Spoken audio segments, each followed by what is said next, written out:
Pada usia kehamilan 24 minggu, janin mengapung dengan lembut di dalam rahim. Air ketuban di sekitar janin direpresentasikan dengan partikel berwarna biru. Lingkungan rahim menyediakan ruang yang aman dan nyaman bagi perkembangan janin. Air ketuban melindungi bayi dari benturan dari luar. Pada usia kehamilan 24 minggu, janin mulai menelan air ketuban. Proses menelan air ketuban membantu perkembangan sistem pencernaan janin. Air ketuban mengandung nutrisi dan faktor pertumbuhan yang penting bagi janin. Sistem pencernaan janin mulai berkembang sejak awal kehamilan. Nutrisi disalurkan melalui plasenta ke sistem pencernaan janin. Proses pencernaan janin melibatkan penyerapan nutrisi penting untuk pertumbuhan dan perkembangan. Cairan yang diproses melewati ginjal janin. Ginjal janin memproses cairan.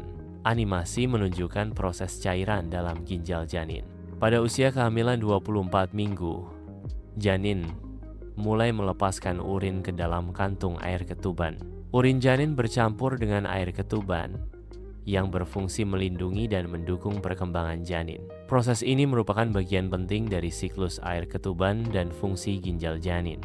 Proses ini mendukung perkembangan sistem pencernaan. Proses ini mendukung perkembangan sistem ginjal. Perkembangan sistem pencernaan dan ginjal sangat penting untuk kesehatan. Sebelum berlanjut, kita akan membicarakan langkah awal dalam garis waktu perkembangan manusia. Pada hari kelima perkembangan, embrio berkembang menjadi blastokista. Perkembangan menjadi blastokista merupakan tahap penting dalam perkembangan embrio. Garis waktu vertikal menggambarkan kemajuan perkembangan embrio dari hari ke hari. Kantung air ketuban mulai terbentuk sebagai lingkungan hidup pertama bagi embrio. Proses pembentukan kantung air ketuban ini penting untuk perkembangan embrio lebih lanjut.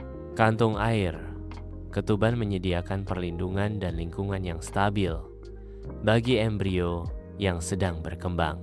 Air ketuban mengandung partikel nutrisi penting untuk perkembangan janin. Partikel-partikel ini menyediakan energi dan bahan bangunan yang diperlukan untuk pertumbuhan sel dan jaringan. Komposisi air ketuban yang kaya mendukung perkembangan organ dan sistem tubuh janin. Hormon hadir dalam air ketuban. Hormon-hormon ini memainkan peran penting dalam perkembangan janin. Analisis hormon dalam air ketuban dapat memberikan informasi tentang kesehatan janin. Enzim hadir dalam air ketuban. Enzim-enzim ini dapat diidentifikasi dan diukur untuk analisis. Analisis enzim dalam air ketuban memberikan informasi diagnostik penting. Elektrolit hadir dalam air ketuban. Elektrolit diwakili oleh petir animasi. Setiap elektrolit diberi label animasi yang jelas. Antibodi hadir dalam air ketuban. Antibodi di air ketuban memberikan perlindungan imunologis. Label animasi menjelaskan fungsi antibodi dalam air ketuban. Pada simulasi visual ini, terlihat wanita hamil berjalan kaki menampilkan struktur anatomi internal. Tampilan samping transparan menyoroti posisi dan pergerakan janin selama berjalan.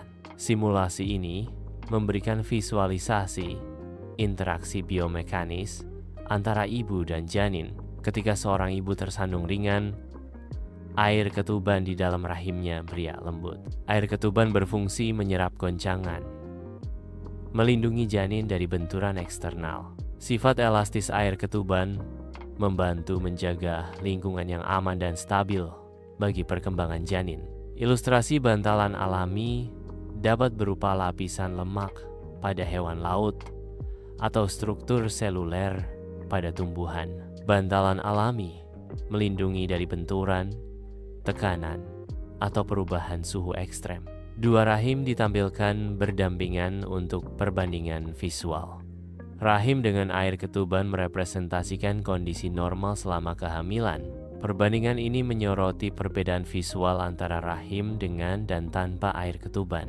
Rahim dengan air ketuban memberikan perlindungan yang memadai bagi janin. Air ketuban berfungsi sebagai bantalan pelindung terhadap benturan eksternal. Volume dan komposisi air ketuban mencerminkan kesehatan dan perkembangan janin. Rahim dengan air ketuban yang sedikit akan dapat memberikan dampak pada janin. Tanpa air ketuban, tekanan eksternal langsung mempengaruhi janin. Kehamilan sehat ditandai dengan tingkat air ketuban yang normal, mendukung perkembangan janin. Air ketuban yang cukup penting untuk melindungi janin juga berfungsi untuk menjaga suhu yang stabil. Volume air ketuban dapat dipantau melalui pemeriksaan USG secara berkala selama kehamilan. Oligohydramnion adalah kondisi medis yang ditandai dengan volume cairan ketuban yang berkurang. Kondisi oligohydramnion pada layar diagnostik ditampilkan sebagai area yang redup dan jarang. Volume cairan ketuban yang berkurang dapat dideteksi melalui pemeriksaan ultrasonografi. Paru-paru yang berkembang normal ditunjukkan pada kehamilan yang sehat. Perbandingan visual antara paru-paru sehat dan tidak sehat dapat memberikan pemahaman yang lebih baik tentang perkembangan organ. Pemantauan perkembangan paru-paru janin sangat penting untuk memastikan kesehatan bayi yang baru lahir. Paru-paru yang tertekan dan tidak berkembang dapat terjadi pada kondisi oligohydramnion. Oligohydramnion adalah kondisi di mana volume cairan ketuban terlalu rendah selama kehamilan. Volume cairan ketuban yang rendah dapat menghambat perkembangan paru-paru janin.